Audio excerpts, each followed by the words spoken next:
Voici ma nouvelle recette de gâteau pour le petit déjeuner. Il est bien rassasiant, sans œufs, sans lait de vache, sans gluten et sans sucre ajouté. Une part fait 210 calories.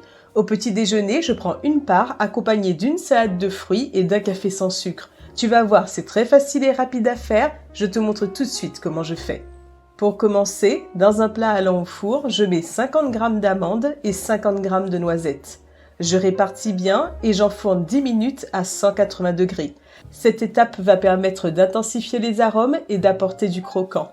Ensuite, je prends 2 bananes, ça fait environ 250 g en tout sans la peau. Je les épluche, je les coupe en morceaux, puis les écrase en fine purée à l'aide d'une fourchette. La banane est vraiment un allié minceur. Elle est riche en fibres, rassasiante et riche en potassium. Une fois mes bananes bien écrasées, j'ajoute 200 g de flocons d'avoine. Pour une version sans gluten, fais bien attention qu'il soit marqué sans gluten sur l'emballage. Grâce à leur teneur élevée en fibres, les flocons d'avoine aident à contrôler l'appétit, évitant ainsi les grignotages inutiles entre les repas.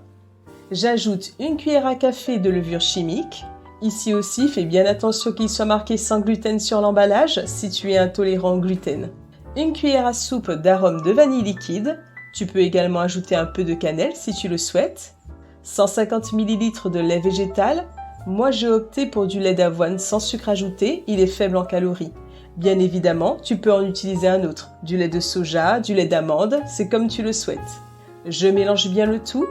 C'est un gâteau de 10 parts et une part fait 210 calories.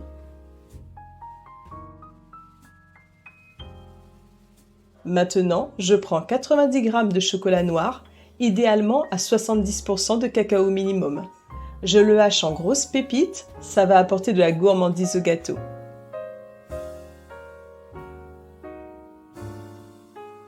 Je récupère mes 50 g d'amandes et mes 50 g de noisettes que j'ai torréfiées préalablement et une fois bien refroidies, je les hache grossièrement. J'ajoute à ma préparation, comme je te l'ai dit au début de la vidéo, pour le petit déjeuner, je prends une part de gâteau avec un café sans sucre et une salade de fruits. Ça me permet de bien patienter jusqu'au déjeuner.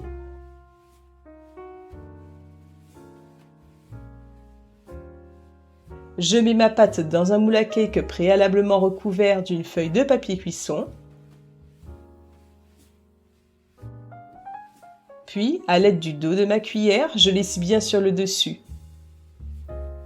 Il ne me reste plus qu'à enfourner 40 minutes à 180 degrés.